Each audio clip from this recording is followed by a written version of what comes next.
Them so quick for call us lazy monkeys. M. Anderson aurait falsifié des notes d'examen au détriment des Noirs. Professor Anderson never gets mad when the white students are late. The black students feel power in their hands and know how to use it. C'est un événement majeur de notre histoire, mais peu connu. Pour combler ce trou de mémoire collective, ces jeunes ont produit la pièce Blackout. C'est une des raisons qu'on a décidé de créer cette pièce-là, justement, c'est de dire pourquoi est-ce qu'on ne se rappelle pas de cet événement-là, qui est un événement extrêmement marquant, pas juste dans l'histoire du Québec, mais l'histoire du Canada. We just get fed up sometimes. Pour moi, c'était important de mettre ma voix là-dedans, puis de rallier mes amis francophones là-dessus, puis d'essayer de vraiment partager le mot, partager l'histoire pour que ça sorte le plus possible, pour qu'on puisse avoir une réconciliation. You get angry because you say, why the hell do I have to live, get on the first thing I have to figure I am black. Il y a 50 ans, un conflit à l'université Sir George Williams, maintenant Concordia, mettait le feu aux poudres de tensions raciales. Clarence Bain y enseignait déjà à l'époque, mais c'est un emploi au Canadien national qui l'avait attiré à Montréal en 1960. I probably made history and didn't even know. Grâce à son doctorat en économie des transports, M. Bain est le premier noir à la Compagnie des chemins de fer à occuper un poste autre que bagagiste ou serveur. Venant de Trinité et Tobago, c'est à Montréal qu'il découvre le racisme. My first real understanding of the nature of racism started off at Canadian National Rail on two levels. What is an incredible bias against women, and then there was that underlying,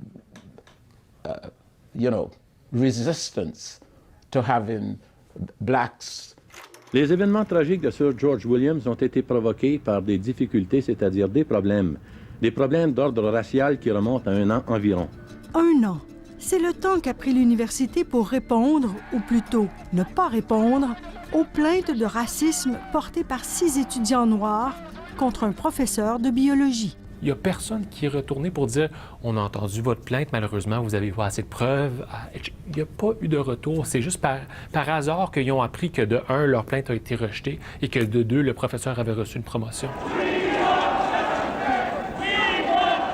La colère de 6 étudiants fait tache d'huile. Plusieurs associations étudiantes mobilisent leurs membres. Après 2 semaines, des manifestations pacifiques se transforment en émeutes. 200 étudiants se barricadent d'abord dans la cafétéria, puis dans la salle des ordinateurs au 9e étage. Le 11 février 1969, les événements se bousculent. Vers 7 heures, les occupants ont commencé à lancer par les fenêtres du 9e tout ce qui leur tombait sous la main. Machines à écrire, outillage mécanographique et des milliers de cartes et de rubans de lecture pour fin de traduction électronique. Quelques heures plus tard, un incendie éclate. Les occupants de la salle d'ordinateur suffoquent. Ce jour-là, le professeur Bain croise des contre-manifestants. So what did you hear? Oh, let the niggas burn. Really? Yeah, let the niggas burn. It was a bit surprising. I didn't even quite believe it because I didn't get scared or anything of the sort, but it's not a nice thing to hear. I guess that I got more scared thinking about it after the fact. What happened? Police officer was giving me trouble on the way here.